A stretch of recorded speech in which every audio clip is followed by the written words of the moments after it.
जननीं शारदां देवीं रामकृष्णं जगद्गुरुं पादपद्मे तयो श्रित्वा प्रणमामि मुहुर्मुहुः। শ্রী শ্রী মায়ের কথা, স্থান হচ্ছে উদ্বোধন।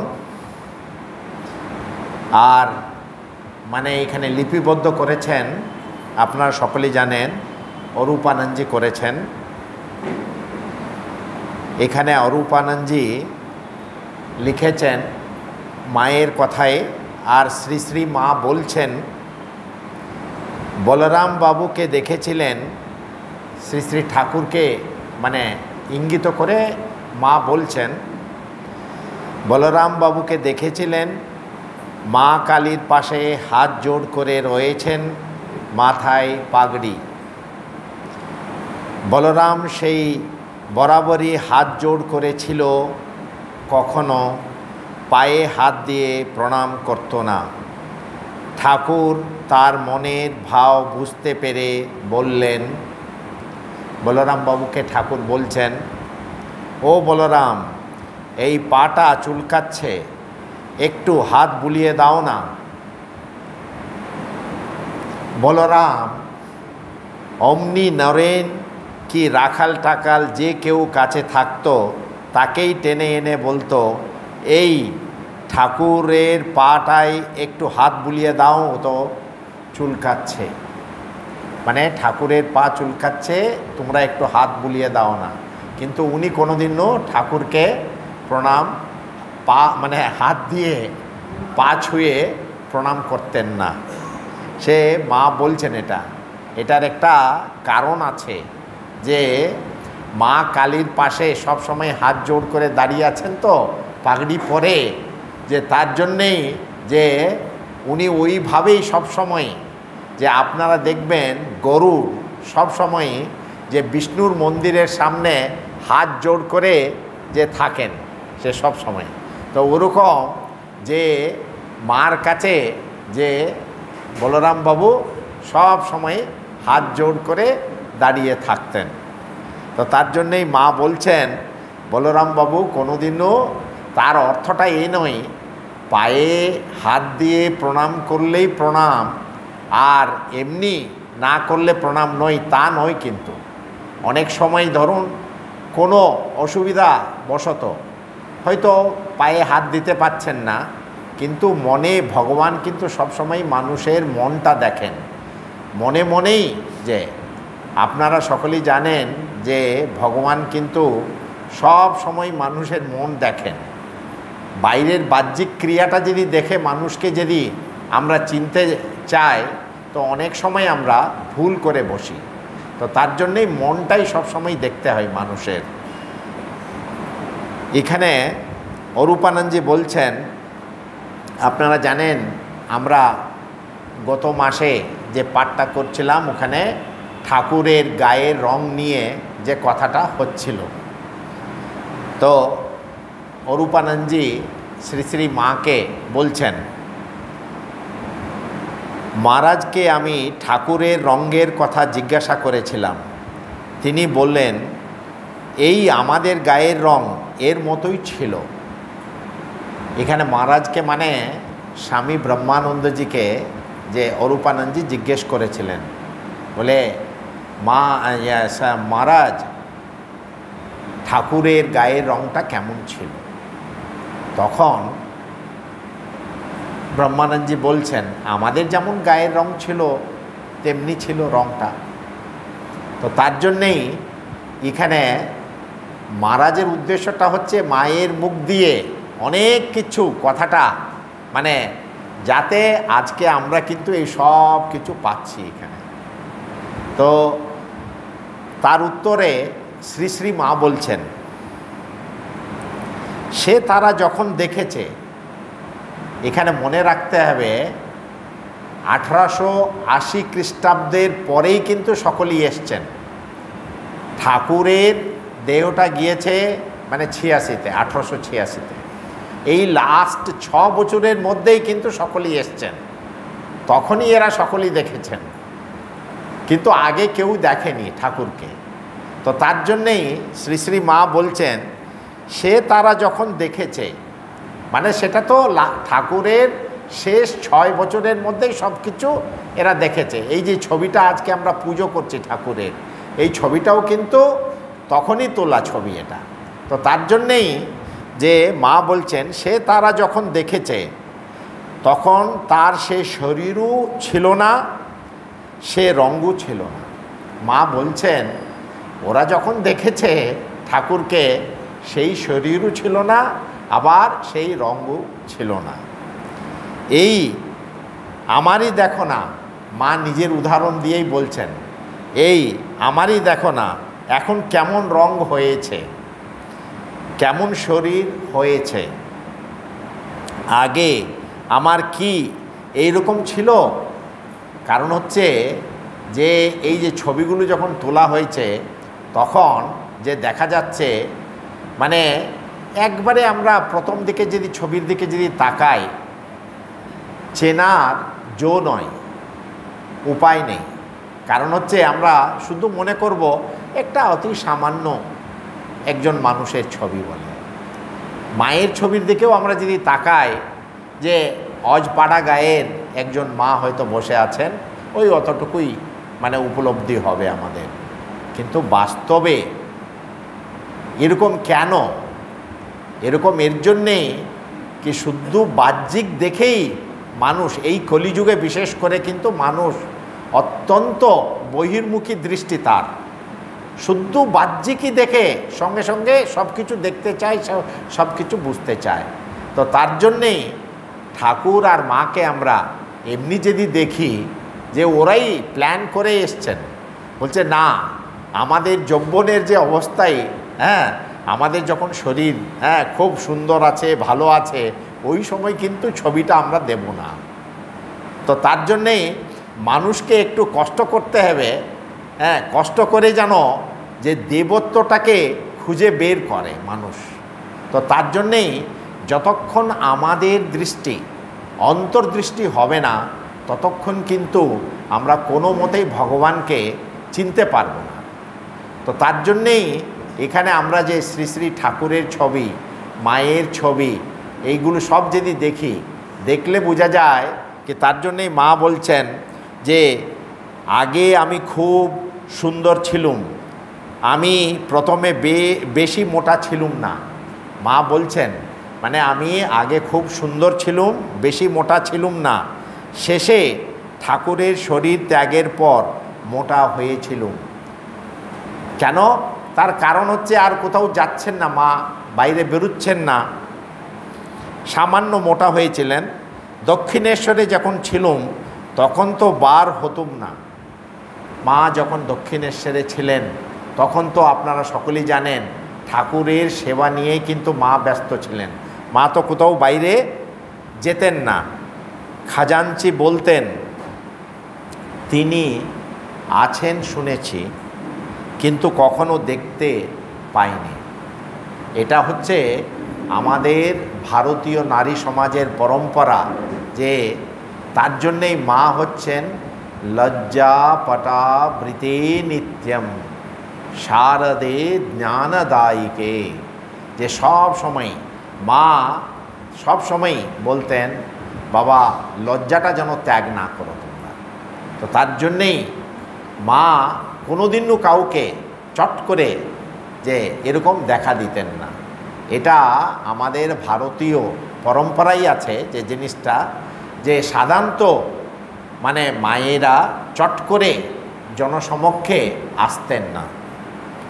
তো তার জন্যই খাজাঞ্চি বলতে মানে মা বলছেন, খাজাঞ্চি বলতেন তিনি আছেন শুনেছি কিন্তু কখনো দেখতে পাইনি। মা আবার বলছেন এখানে কখনো কখনো 2 মাসেও হয়তো একদিন ঠাকুরের দেখা পেতুম না।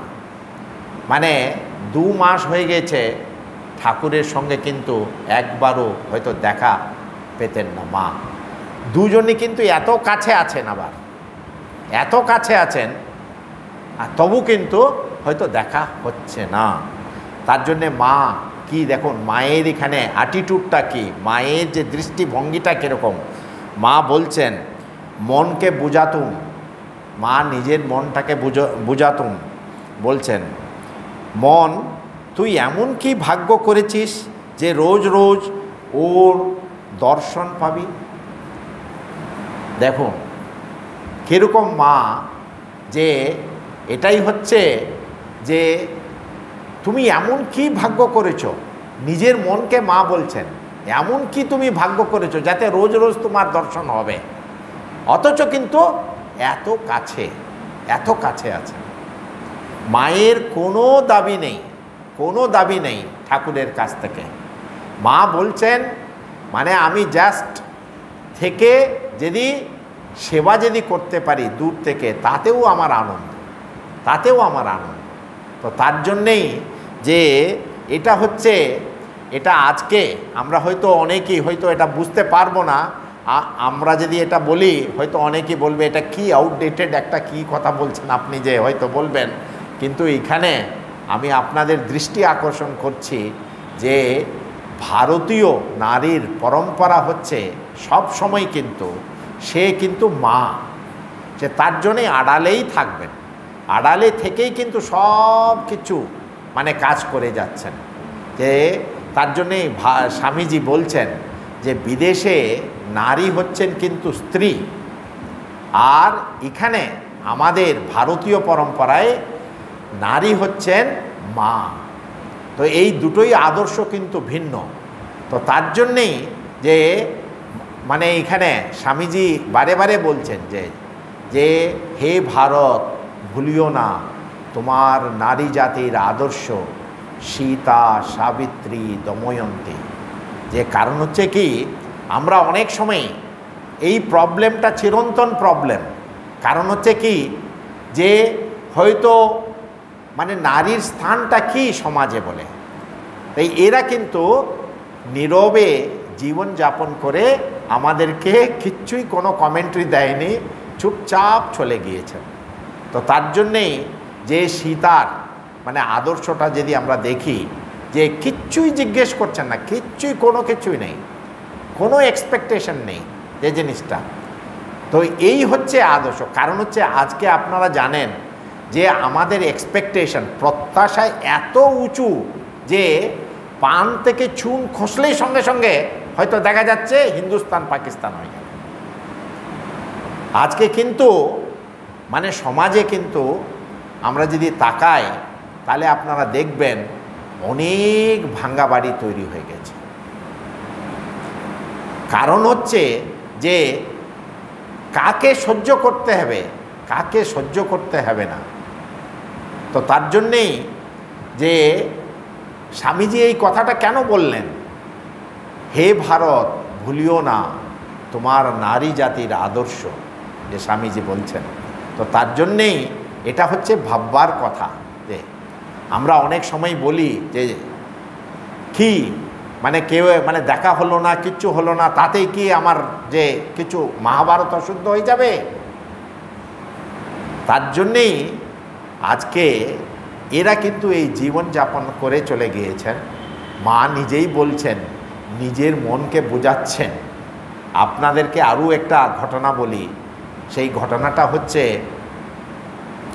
দক্ষিণেশ্বরে যখন মা এসছেন, তখন মানে খুব হেঁটে হেঁটে খুব কষ্ট করে মা এসছেন।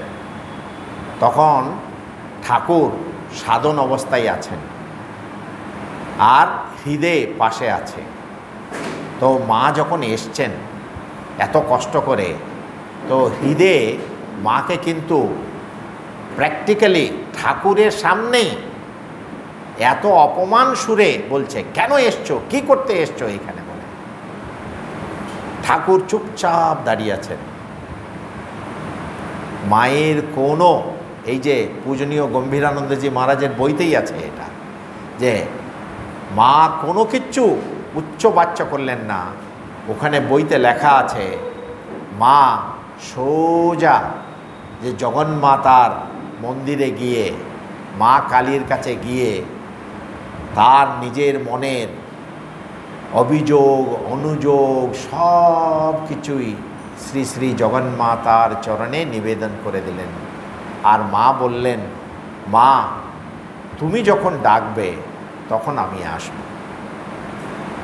আর আপনারা জানেন যে ঘটনাটা, যে হৃদয়কে একটা কোনো কারণে যে মন্দির ছেড়ে যেতে হয়েছিল, তো তারপরেই কিন্তু শ্রী শ্রী মা এসছেন। তার জন্যই আপনাদেরকে বলছি, কিন্তু এটা মনে করার কথা, কারণ হচ্ছে নিজের স্বামী কিন্তু সামনেই দাঁড়িয়ে আছে, কিন্তু ভাগ্নে যেভাবে বলছে, ঠাকুর চুপচাপ আছেন। কেন? ঠাকুর হৃদয়ের উপরে, হৃদয় তো একটু খ্যাপা, হৃদয়ের উপরে অনেকটাই ডিপেন্ড ছিলেন সে সময়। তো তার জন্যে যে ঠাকুর চুপচাপ আছেন, কিচ্ছুই বলছেন না, আর হৃদয়ে, তার জন্যে মা কিন্তু আবার ফেরত চলে গিয়েছেন, এটা মনে রাখা দরকার। কিন্তু মা মুখ দিয়ে কাউকেই কোনো কিছু দোষারোপ করছেন না, কিচ্ছু করছেন না, যে আর মনের কথাটা কেবল জগন্মাতাকে বলছেন, মা যখন তুমি ডাকবে তখনই আমি আসব, এই জিনিসটা। তো তার জন্যে এটা হচ্ছে ভাববার কথা, সংসারে যে কি করে যে আদর্শ মানে স্থাপন করতে হয়, এরা কিন্তু নীরবে আদর্শ স্থাপন করে চলে গিয়েছেন। আপনারা সকলেই জানেন যে দাঁড়িয়ে দাঁড়িয়ে মানে দরমা ছিল, ওখানে একটা দরমা ছিল, যে নহবতের ওখানে যে মায়েরা যেখানে থাকতেন দরমা ছিল, সেই দরমার মধ্যে একটা ফুটো। আবার ঠাকুর অনেক সময় ওই দিকে দিয়ে যখন যেতেন বলতেন, কি ব্যাপার, ফুটোটা আবার বড় হয়ে গেছে, বড় হয়ে যাচ্ছে। সো ওই দরমা দিয়ে, ওই দরমার ফুটো দিয়ে দাঁড়িয়ে দাঁড়িয়ে দরমার বেড়ার ফাঁক দিয়ে কীর্তনের আখর শুনতুম। মা বলছেন যে এত আনন্দ, এত কীর্তন হচ্ছে ঠাকুরের ঘরে, সে মা ওই দূর থেকেই যে আনন্দ পেতেন, দেখতেন, যে তাতেই মা কিন্তু খুব মানে দাঁড়িয়ে দাঁড়িয়ে, আর সেই দাঁড়িয়ে দাঁড়িয়ে দরমার ফাঁক দিয়ে যে মা যে দেখছেন কীর্তনটা, তার জন্যই মা বলছেন পরে পায়ে বাত ধরে গেল, দাঁড়িয়ে দাঁড়িয়ে দেখতে দেখতে পায়ে বাত ধরে গেল, মানে ঘন্টার পর ঘন্টা কীর্তন হচ্ছে। বিশেষ করে আপনাদেরকে আমি বলছি যে ঠাকুরের যে ঘরে, বিশেষ করে দক্ষিণেশ্বরে যে যখন কীর্তন হতো, কি যে আনন্দের, সেটা যারা মানে শুনেছে, উপভোগ করেছে, ওরাই জানে। কারণ হচ্ছে আমরা সিনিয়র সাধুদের কাছ থেকে শুনেছি, ঠাকুরের কণ্ঠ এত মিষ্ট কণ্ঠ, এত সুন্দর, এমন কেউ থাকতে পারতো না যে একবারে মানে ভাবে বিভোর হয়ে যেত। তারপরে ঠাকুরের পরে যদি কারো কণ্ঠ যদি আমরা বলতে পারি, ওটা হচ্ছে স্বামীজির কণ্ঠ ছিল, যে চলো মন নিজ নিকেতনে, সেই গানটা। তো তার জন্যেই আপনাদেরকে বলছি, এত আনন্দের হাট মানে দক্ষিণেশ্বরে। তো তার জন্যেই মানুষ এই কাতরে কাতরে যারা আসতো, এই গৃহভক্তরা যখনই সুযোগ পেত আসতো, কি পেত ওরা, এমন আনন্দ পেত, সব সংসারটাকেই ভুলে যেত, একটা প্রাণ জোড়াবার জায়গা সেটা। তো তার জন্যেই যে মা বলছেন যে আমি সেই কি আনন্দে ছিলাম, কি আনন্দ পেতাম। আর আবার মা বলছেন, তিনি বলতেন, শ্রী শ্রী ঠাকুর বলতেন, বুনো পাখি খাঁচাই রাত দিন রাখলে বেঁচে যায়, মানে যে সব সময় যে ফ্রিডম এনজয় করেছে, সেই পাখিটাকে নিয়ে এসে খাঁচায় ঢুকিয়ে দিলে যে বেঁচে যায়। মাঝে মাঝে পাড়ায় বেড়াতে যাবে, মা কিন্তু মাকে বলেছিলেন মাঝে মাঝে পাড়াতে বেড়াতে যাবে, মানে যখন কেউ থাকতো না, এ কিছু নেই, আপনারা দেখবেন যে মা তখন মাঝে মাঝে পাড়াতে বেড়াতে যেতেন। রাত 4টেই নাইতুম, মানে মায়ের স্নান করাটা হচ্ছে যে ভোর 4টে, তখন কেউ নেই। দিনের বেলায় বৈকালে সিঁড়িতে একটু রোদ পড়তো, তাইতে চুল শুকোতো। মানে মা যে বিকাল দিকে একটু রোদ পড়তো সিঁড়ির দিকে, আপনারা সকলেই নহবতে দেখেছেন যে মা কিন্তু নিজের চুল শুকাতেন। তখন মাথায় অনেক চুল ছিল। নহবতের নিচে একটুখানি ঘর, এত ছোট ঘর, একটুখানি ঘর, তা আবার জিনিসপত্রে ভরা, সব জিনিসপত্র দিয়ে ভরা ঘর। উপরে সব শিকে ঝুলছে, ঘরের ওই এত ছোট ঘর, আবার তার মধ্যেই আবার শিকে ঝুলছে। রাত্রে শুয়েছি, মাথার উপর হাঁড়ি কলকল করছে। মা বলছেন হাঁড়ি কেন কলকল করছে? যে ঠাকুরের জন্যে শিঙ্গি মাছের ঝোল হতো কি না, কেন ঠাকুর পেট রোগা লোক, তার জন্যেই শিঙ্গি মাছটাকে রাখা হতো। তো তার জন্যে ওই শিঙ্গি মাছটাকে মাঝে মাঝে নিয়ে মা রান্না করতেন, ওই যে হাঁড়ির মধ্যে কলকল করছে। তবু আর কোনো কষ্ট জানিনি। এত কিচ্ছু সত্ত্বেও কিন্তু মা বলছেন আমার কোনো কষ্টই আমি ওখানে মানে বুঝতাম না। সব সময় মা বলছেন একটা কষ্ট ছিল বটে, মায়ের একটাই কষ্ট ছিল, সেটা বাথরুমের কষ্টটা ছিল ওখানে যে জিনিসটা, কিন্তু ওটা ছাড়া মা সব কিছুই মানে মানে গ্রাহ্যই করেননি যে জিনিসটা। তো মা বলছেন সব সময় হৃদয়ে একটা আনন্দ ঘট বসানো ছিল, ওরকম আমি উপলব্ধি করতাম। আবার প্রসঙ্গটা যাচ্ছে এখানে, মহারাজ লিখছেন, এটা তো উদ্বোধনে ঠাকুর ঘরেই প্রসঙ্গটা হচ্ছে যে পূজার সময় হইয়াছে, মা পূজা করিতে বসিবেন। এখন মা পুজো করতে বসবেন। আমি নিচে আসিলাম। পূজা হইয়া যাইবার পর উপরে প্রসাদ আনিতে গিয়াছি। পুজো হয়ে গিয়েছে, মহারাজ আবার প্রসাদ আনতে গিয়েছেন। মা ঠাকুরের ঘরে দক্ষিণ মুখে পা ছড়াইয়া বসিয়া শাল পাতায় প্রসাদ ভাগ করিয়া রাখিতেছেন। মা প্রসাদটাকে ভাগ করে শাল পাতায় রাখিতেছেন। দক্ষিণ ধারের বারান্দায় বসিয়া আমি দেখাইয়া দেখাইয়া বলিতেছি।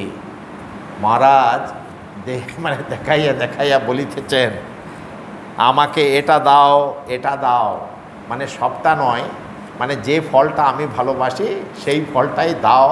তার জন্যে মহারাজ কিন্তু মাকে বলছেন এটা দাও, এটা দাও। তারপর আর একটা জিনিস চাইয়াছি, মানে আরেকটা জিনিস মহারাজ চাইলেন, সেটি মায়ের হাতের কাছে ছিল না।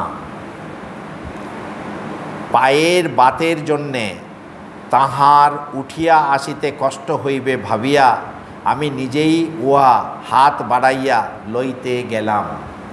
মায়ের তো বাত ছিল, মায়ের কষ্ট হবে, আবার উঠে একটা জিনিস দিতে হবে, তার জন্যে মহারাজই আবার হাত বাড়িয়া মানে নিতে গেলেন। সেই সময় মায়ের পায়ে আমার হাতের কনুইয়ের উপরের অংশটা ঠেকিয়া গেল, মায়ের পায়ে ঠেকে গিয়েছে। তাতে মা অমনি হা বলিয়া হাত জোড় করিয়া নমস্কার করিলেন। দেখুন এই এত ছোট বয়সে মহারাজ তখন, মা তবু কিন্তু হাত জোড় করে নমস্কার করছেন। আহা তোমার আমার পায়ে লেগে গেল তোমার হাতটা, তার জন্যে। তো তার উত্তরে শ্রী শ্রী মানে তার উত্তরে যে মহারাজ বলছেন, আমি বলিলাম সে কি আর হয়েছে, কিন্তু মা কিছুতেই মেনে নিচ্ছেন না। তো তার জন্যেই মহারাজ এখানে এই বইতে লিখেছেন, অমনিভাবে তিনি ভক্তগণকে ভক্ত ভগবান জ্ঞানে নমস্কার, আবার আপন সন্তান জ্ঞানে স্নেহ করিতেন। মা কিন্তু যে সব সময় ভক্তদেরকে পর্যন্ত ভগবান, তার জন্যেই ঠাকুর বলছেন না, ভক্ত ভাগবত এবং ভগবান তিনে এক, একে তিন। তো তার জন্যেই যে ভক্তের মধ্যেও যে ভগবান আছেন, যে তার জন্যেই যে আমরা কিন্তু প্রতি নমস্কার করি প্রত্যেককেই। এই ভাবটা যখন থাকবে তখনই কিন্তু মানুষের কিন্তু উন্নতি হয়। আপনারা যখন বেলুড় মঠে যাচ্ছেন, বেলুড় মঠে মন্দিরে প্রবেশ করার আগে যে অনেকে যে দ্বারে আমরা হাত বাড়িয়ে প্রণাম করে তারপরে আমরা ঢুকি, আমরা কি করি, যে বহু ভক্তের পদধূলি এখানে পড়েছে, যে সেই পদধূলি নিয়ে নিজেকে ধন্য করিয়া তারপরে ভগবানের কাছে আমি যাচ্ছি। তার জন্যেই ভক্ত, ভাগবত এবং ভগবান, আপনারা বেলুড় মঠের ভিতরে যখন যাবার সময় যদি এই কথাটা সবসময় মনে রাখেন, প্রথমে মন্দিরের যে বাইরে আছি কি করছি, যে হাজার হাজার ভক্ত এখানে এসছেন তাদের পদধূলি মাথায় নিই, তারপরে মন্দিরে প্রবেশ করি। মন্দিরে প্রবেশ করার পরে ভাগবত, এখানে কত ভাগবত পাঠ হয়েছে, এখানে কত ভাগবত পাঠ হয়েছে, এখানে কত ভগবানের যে রূপ গান কত কিছু হয়েছে, এটা মনে করতে হয়। তারপরে আপনারা আবার গর্ভ মন্দিরের দিকে যাচ্ছেন। গর্ভ মন্দিরের দিকে যখন যাচ্ছেন তখন কি দেখছেন, তখন ভগবানের কাছে যাওয়ার যোগ্যতা অর্জন করছেন। তার জন্যেই ভক্ত, ভাগবত এবং ভগবান। তো যে কোনো দেবালয়ে আমরা যখন যাই, আমরা যদি এই কথাটা মনে রাখি যে প্রথমে কত হাজার হাজার ভক্ত এখানে এসছেন, তাদের পদধূলি আমি মাথায় নিই, পদধূলি মাথায় নিয়ে ভক্তির যোগ্যতা অর্জন করি।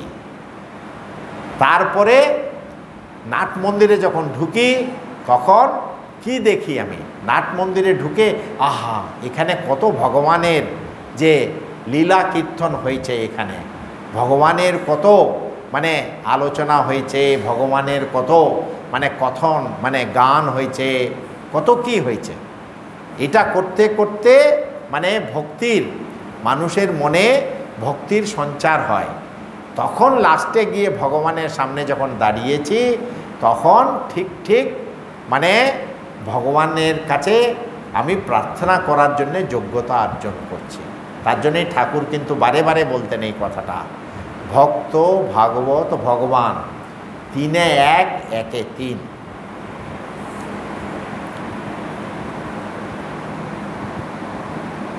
উনত্রিশ 10/1910 সাল, স্থান হচ্ছে উদ্বোধনের ঠাকুর ঘর। সকালে মায়ের তক্তপোষের দক্ষিণ পাশে বসিয়া কথা হইতেছে, ঠাকুরের কথা উঠিয়াছে।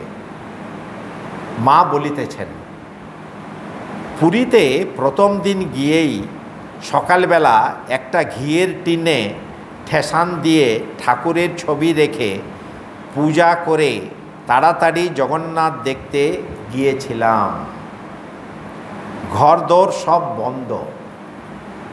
এসে দেখি ঠাকুরের ছবি টিনের নিচে। সবাই এসে দেখল। সকলে মনে করলে চোর ঢুকেছে, মা তো টিনের উপরে ছবিটা রেখে গিয়েছেন, আবার এসে দেখছেন এটা নিচে কি করে এসে গেল জিনিসটা। কিন্তু ঘরের কোথাও জিনিসপত্রের একটু নড়চড় হয়নি। প্রথমে ভেবেছে কি কেউ হয়তো চোর টোর ঢুকেছিল, তার জন্য হয়তো ছবিটা নিচে রেখে গিয়েছে, কিন্তু কেউ কিচ্ছু ঢুকেনি, কোনো জিনিসই নড়চড় হয়নি। তো তার জন্যে শেষে মা দেখছেন, একটু খুব দৃষ্টি একটু ভালো করে দেখছেন মা কেন হলো এরকম, সকলেই দেখছেন। তখন মা এখানে বলছেন, শেষে দেখি বড় লাল পিঁপড়ে ধরেছে টিনে। ঘিয়ের টিন কিনা, ঘিয়ের টিন, তার জন্যেই বড় লাল পিঁপড়ে ধরেছে। সেই পিঁপড়ে ঠাকুরের ছবিতে ধরেছিল। তাই ঠাকুর নেমে বসেছেন। ঠাকুর নিজে নেমে নিচে বসেছেন। কেন? পিঁপড়ে ধরেছিল, মা দেখছেন। তো এখন এখানে মা এই ঘটনাটা বললেন। এটা আমাদেরকে কেউ বললে আমরা হয়তো বিশ্বাস করি কি করি না, সেটা নিজের উপরে ডিপেন্ড করে। তো এইখানে মহারাজ এই ঘটনার পরিপ্রেক্ষিতে শ্রী শ্রী মাকে জিজ্ঞেস করছেন। মহারাজ জিজ্ঞেস করছেন, ছবিতে কি ঠাকুর আছেন? মহারাজ জিজ্ঞেস করছেন, ছবিতে কি ঠাকুর আছেন? শ্রী শ্রী মা অত্যন্ত সরলভাবে বলছেন, আছেন না? ছায়া কায়া সমান। ছবি তো তার ছায়া। এখানে মা বলছেন ছায়া এবং কায়া। এই দেখুন, মা যদি এই কথাটা যদি না বলে যেতেন, আমাদেরও মনে সন্দেহ তো থাকতোই, এখনও সন্দেহ থাকে, কিন্তু মা কিন্তু অনেকটা পরিষ্কার করে গিয়েছেন যে যেখানে ঠাকুরের ছবি আছে ওখানে যে তার ছায়া আছে। এখানে মহারাজ একটা এই বইতে ফুটনোটে লিখছেন, এই জন্যেই বোধ হয় বলে গুরুজনদের ছায়া ডিঙ্গাইতে নাই। জয়রামবাটিতে একদিন স্নান করিয়া আসিতেছি। মহারাজ স্নান করে আসছেন। মাও বাড়ুজ্যে পুকুর হইতে স্নান করিয়া আসিতেছেন। রৌদ্রে মায়ের ছায়া যে পাশে পড়িয়াছে, আমি সেই পাশ দিয়া মায়ের সঙ্গে সঙ্গে আসিতেছি দেখিয়া মা থামিয়া আমাকে বলিতেছেন, মা বলছেন, ওই পাশ দিয়ে এগিয়ে যাও, ওই পাশ দিয়ে, মানে অন্য পাশ দিয়ে এগিয়ে যাও। আমি প্রথমটা, এখানে মহারাজ বলছেন, আমি প্রথমটা বুঝতে পারি নাই। মাকে বার দুই থামিতে দেখিয়া মা দুবার দাঁড়িয়ে পড়েছেন। দেখিয়া তখন খেয়াল হইল। আপনাদের সকলকেই বলছি যে বড়দের, ধরুন আমরা অনেক সময় প্রেসিডেন্ট মহারাজকে, পূজনীয় প্রেসিডেন্ট মহারাজকে হয়তো ছাতা ধরে আমরা যাচ্ছি, তখন আমরা সবসময় এটা লক্ষ্য করি যে জিনিসটা মহারাজের যে ছায়া যেদিকে পড়েছে ওই দিকে কিন্তু আমরা কোনোদিনও হাঁটি না। তো তার জন্যেই আপনাদেরকে বলছি যে বড়দের, যাদেরকে আমরা মানে সম্মানীয় মনে করি বড়দের, তার জন্যে এখানে মহারাজ বলছেন এই জন্যেই বোধহয় বলে গুরুজনদের ছায়া ডিঙ্গাইতে নয়। তো তার জন্যেই এখানে এই ঘটনাটা মহারাজ বলছেন, মা নিজে স্বয়ং আকারে ইঙ্গিতে আমাকে বুঝিয়ে দিয়েছেন মায়ের ছায়া। মা তো চান করে যাচ্ছেন, রোদ আছে, ছায়াটা পড়েছে, তো মহারাজ ওই দিক দিয়েই যাচ্ছেন। তো তার জন্যেই মা কিন্তু কত করুণাময়ী, যে পাছে যেন সন্তানের অকল্যাণ হয়, তার জন্যেই কিন্তু মা আমাদেরকে আবার বুঝিয়ে দিচ্ছেন, বলছে দেখো তোমাদের অকল্যাণ যেন না হয়। তার জন্যেই মা কিন্তু দুবার দাঁড়িয়ে গেলেন, দাঁড়িয়ে গিয়ে ওকে বলছেন ওই পাশ দিয়ে যাও বলে। তো তার জন্যেই যে ছায়া এবং কায়া দুটোই সমান। আবার মহারাজ তো চুপ থাকার লোক নন, আবার মহারাজ কিন্তু মায়ের মুখ দিয়ে বের করাবেন অনেক কিছুই। এখানে মহারাজ জিজ্ঞেস করছেন, সব ছবিতেই তিনি আছেন? এখন এখানে প্রশ্ন হতে পারে, মানুষ তো কলিযুগের মানুষ তো খুব মানে চালাক মানুষ, তো হয়তো বলবে মার কাছে যেটা ছবিটা ছিল ওর মধ্যে হয়তো ঠাকুর ছিলেন, সব ছবিতেই কি আছেন ঠাকুর? তো তার জন্যেই এই যে আমাদের সন্দেহটা, ওয়ান্স ফর অল, এই যে এটা মেটাবার জন্যেই এখানে মহারাজ প্রশ্ন করছেন, সব ছবিতেই তিনি আছেন? এই প্রশ্নটা মাকে করছেন। তার উত্তরে মা বলছেন, হ্যাঁ, ডাকতে ডাকতে ছবিতে তাঁর আবির্ভাব হয়।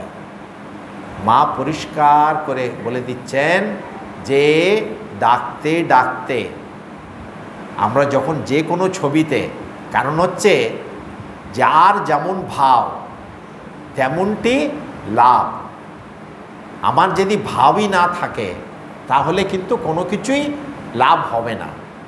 আপনারা কল্পনা করে দেখুন তো, আমাদের সামনেই এখন ভগবান এসে যদি দাঁড়িয়ে বলেন আমি ভগবান, যতক্ষণ আমার ভিতরে যদি ভক্তি না থাকে তাহলে কি আমি বিশ্বাস করব? বিশ্বাস হবে না।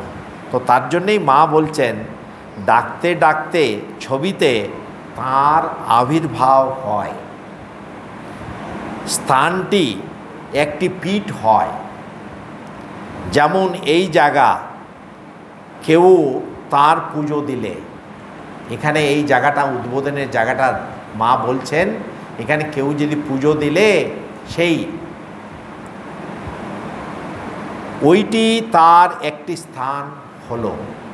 মা পরিষ্কার করে বলে দিচ্ছেন তুমি বাবা ছবিটা রেখে যদি রোজ আন্তরিকভাবে যদি ভগবানকে ডাকো, সেটাই একটা স্থান তৈরি হবে, সেটাই একটা পীঠ তৈরি হবে। আর ওখানেই কিন্তু ভগবানের সবসময় যে একটা দৃষ্টি থাকবে। মা বলছেন, মহারাজ আবার প্রশ্ন করছেন, মহারাজ আবার কিন্তু সব দিক দিয়ে বাজিয়ে নিচ্ছেন, তা ও সব স্থানের সঙ্গে ওই সব ভালো স্মৃতি জড়িত আছে বলে অমন মনে হয়। অনেক সময় বলছেন, মহারাজ বলছেন, মা তুমি তো বললে ছবিতে যে ঠাকুর আছেন, যে অনেক সময় যে বলছেন ভালো স্মৃতি জড়িত আছে বলে হয়তো আমরা মনে করছি কি ওখানে ঠাকুর আছেন। সঙ্গে সঙ্গে কিন্তু মা ওটাও সন্দেহটা পরিষ্কার করে দিচ্ছেন। শ্রী শ্রী মা বলছেন তা নয়, বলে শুধু ভালো স্মৃতি আছে বলেই কিন্তু যে ঠাকুর ওখানে আছে তা নয়, ওই স্থানটিতে তার দৃষ্টি থাকে। একবার আমরা যখন সবসময় প্রার্থনা করি, যে ধরুন আমি হয়তো অত্যন্ত ভক্তি ভরে প্রার্থনা করে চলে গেলাম, আরেকজন ওখানে মানুষ আসলো, তারও মধ্যে কিন্তু পরিবর্তন হবে। এই যে দেবালয়ে, তার জন্যই নারদ ভক্তি সূত্রে বলা আছে তীর্থি কুর্বন্তি তীর্থানি। আমি যদি অত্যন্ত আন্তরিকভাবে ভগবানকে ডেকে যে আমি এখানে তাকে আহ্বান করি, তাহলে অন্যরাও যারা ওখানে আসবে অন্যরাও কিন্তু লাভবান হবে। তার জন্যেই বাড়িতে আপনারা লক্ষ্য করে দেখবেন, আমরা ছোটোবেলায় দেখেছি, প্রথমে হচ্ছেন মাই নিজে কিন্তু বাড়িতে ভগবানকে পুজো দিয়ে ভগবানকে ডেকে তারপরে সব কাজে লাগতেন। তো তার জন্যেই যে বলছি যে বাড়িতে যে কেউ একজন, অনেক সময় আপনারা দেখবেন যে স্বামী হয়তো কাজ নিয়ে অনেক ব্যস্ত, কিন্তু যে বাড়িতে যিনি স্ত্রী আছেন তিনি হয়তো ঠাকুর ঘরটাকে এত সুন্দরভাবে সাজিয়ে রেখেছেন। তার জন্যেই কিন্তু যে স্বামীরও রক্ষা হচ্ছে, পুরো বাড়ির রক্ষা হচ্ছে। তার জন্যেই আপনাদেরকে বলি, আপনারা এটা হয়তো দেখবেন পুরাণেও অনেক সময় দেখেছেন, স্বামী হয়তো কোনো ভগবান টগান মানে না, কিন্তু স্ত্রী কিন্তু বাড়িতে যে মা আছেন সে কিন্তু একটা সুন্দর ঠাকুর ঘরে নিজের ভজনা করছেন, নিজে ভগবানকে ডাকছেন। তার জন্যেই কিন্তু যে বাড়িতে ভগবানের আবির্ভাব হয়। তার জন্যেই আপনারা মনে রাখবেন, আবার স্বামীজি এক জায়গায় বলেছেন, গৃহস্থ মানুষ কিন্তু রান্না করে, যে বাড়িতে মা যে রান্না করে নিজের জন্যে নয়, কিন্তু গৃহস্থ বাড়িতে যে রান্না করে নিজের জন্যে নয়, ভগবানকে সে ভোগ দিয়ে ভগবানের সেবা করে, তার জন্যেই কিন্তু ওখানেই কিন্তু ওর মুক্তির দ্বারটা খুলবে। সেটা যেখানেই হোক না কেন, যেভাবেই হোক না কেন, ভগবানকে নিয়ে থাকা। তো তার জন্যেই যে এটা যে গৃহস্থ মানুষও যদি মনে করে তার জন্যেই মাকে আমরা পা ছুঁয়ে প্রণাম করি কেন? এর জন্যেই করি, মাই কিন্তু বাড়িটাকে ধরে রেখেছেন, আর মাই কিন্তু বাড়িতে ভগবানকে স্থাপন করে যে রোজ ভগবানের কাছে প্রার্থনা করেন। যে মা বাড়িতে সকলের জন্য যে প্রার্থনা করেন, সেই বাড়িটাই আপনারা দেখবেন, সেই বাড়িতে সকলেই কিন্তু ওদের যেমন আচার ব্যবহার যখনই যেভাবেই হোক না কেন, যতদিন মা আছেন ততদিন কিন্তু সেই বাড়িতে একটা কৃষ্টি থাকে, একটা কালচার থাকে। তো তার জন্যেই যে এটা সবসময় মনে রাখতে হবে, মাই কিন্তু বাড়িটাকে ধরে রেখেছেন, আর শ্রী শ্রী মা কিন্তু বলে দিচ্ছেন। ওখানে অন্যরা কেউ এসে হয়তো ভালো মন নিয়ে হয়তো প্রার্থনা করছে না, তাতে নয়, কিন্তু মা বলছেন ওটা একটি স্থান হয়ে যায়, ওটা একটা পীঠ হয়, যেখানে কে একজনও যদি কেউ ডেকে থাকে, মানে প্রাণ ভরে আন্তরিকভাবে যদি ভগবানকে ডেকে থাকে। দেখুন আপনারা এখানে এসছেন, আমাদের পূর্বসূরীরা কতজন এখানে মাকে সব সময় প্রার্থনা করছেন, মাকে ডাকছেন। ডাকতে ডাকতে দেখুন কেউ হঠাৎ করে একজন মানুষ প্রথমবার এখানে এসছেন, তারও মনে কিন্তু একটা যে ভক্তির সঞ্চার হবে, কিছুটা সেও একটা ভরসা পাবে, সে একটা কিছু পার্থক্য পাবে যে জীবনে। তার জন্যেই যে দেবালয়ে মানুষ যখন যায়, বহু মানুষ, ভালো মানুষ ওখানে যেতে যেতে ভগবানের যে প্রার্থনা করে, তার জন্যেই একজন খারাপ মানুষ গেলেও কিন্তু তারও কিন্তু ভালো হবে যে মন্দিরে গেলে। তার জন্যেই মা বলছেন ওই স্থানটি তার দৃষ্টি থাকে। আবার মহারাজ প্রশ্ন করছেন, আচ্ছা ঠাকুরকে যে সব ভোগ দাও তা কি ঠাকুর খান? মহারাজ প্রশ্ন করছেন, তুমি ঠাকুরকে যে সব যে ভোগ দাও, ঠাকুর কি সেটা খান? মা বলছেন হ্যাঁ খান। আবার মহারাজ প্রশ্ন করছেন, কই কোনো চিহ্ন দেখি না কেন? যে একজন, আমরা যেমন দেখি একজন খেয়ে গেলে তার চিহ্নটা দেখতে পাই, হয়তো থালাটা খালি হয়ে গেছে, তো তার জন্যে ওই দৃষ্টিতে, লৌকিক দৃষ্টিতে মহারাজ জিজ্ঞেস করছেন, কই যদি ঠাকুর খেয়ে যান তাহলে তো আমরা কিছু চিহ্নটা দেখতে পাই না কেন?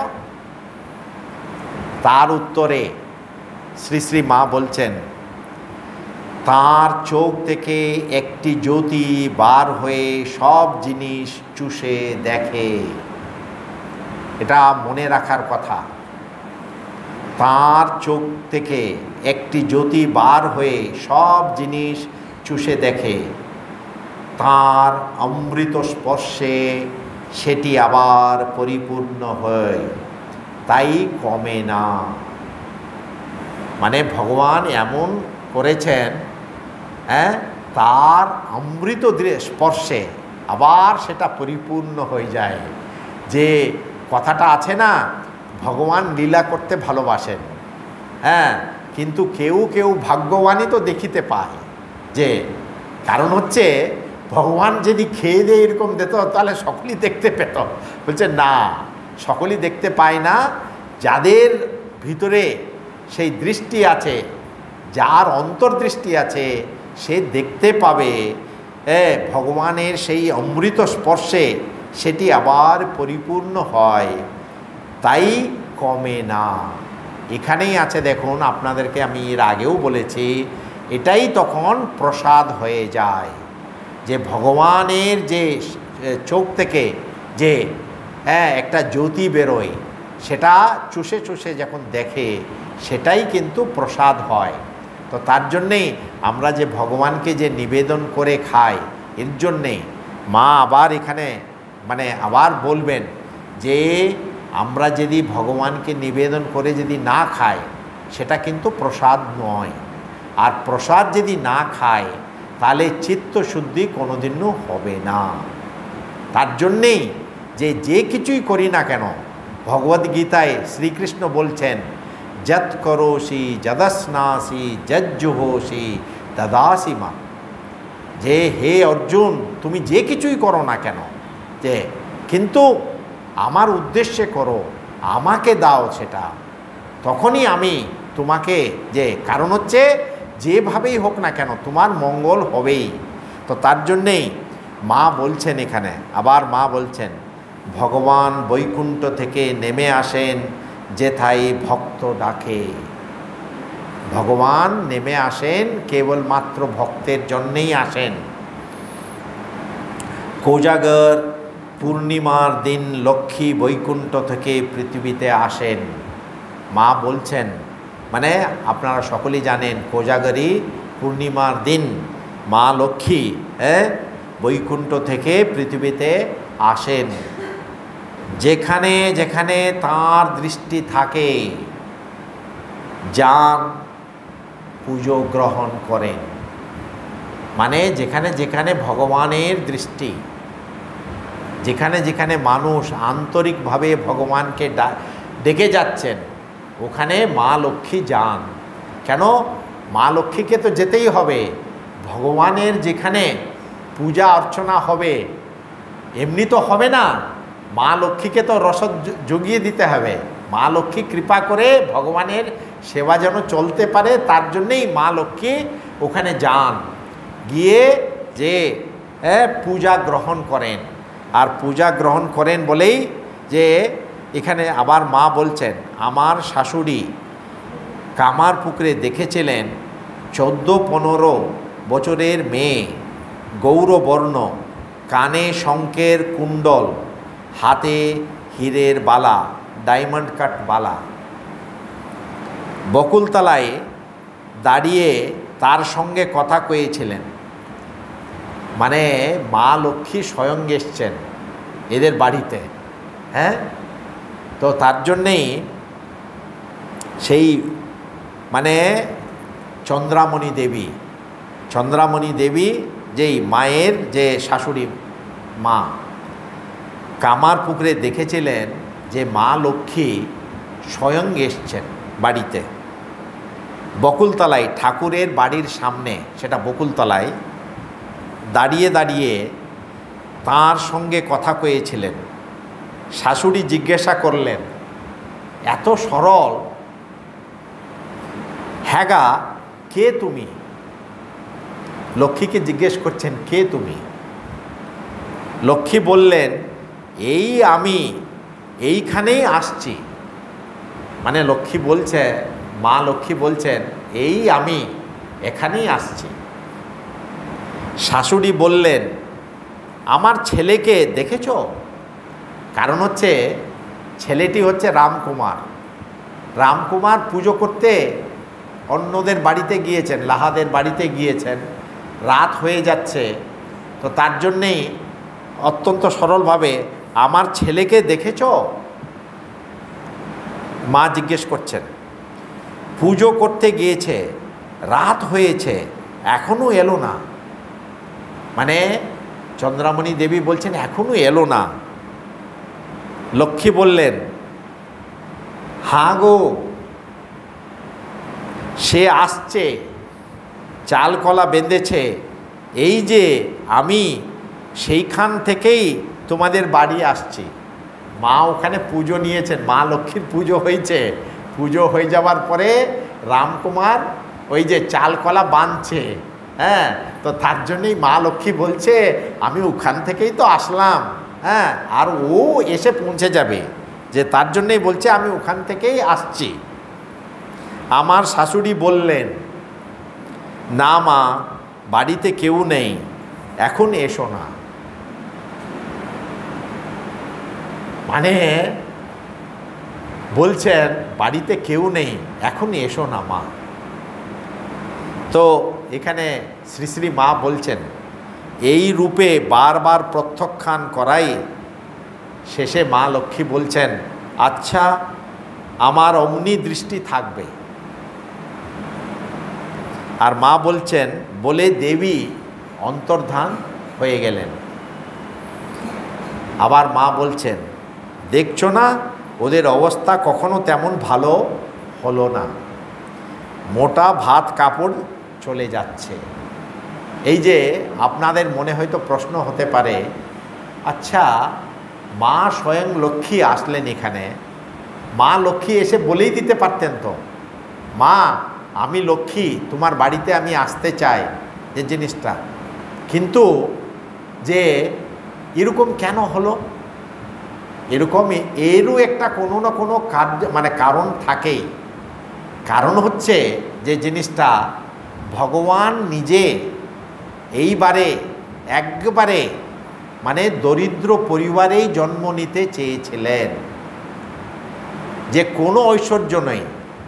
আপনারা এর আগে অবতার, দুটো অবতার দেখেছেন, রাম আর কৃষ্ণ।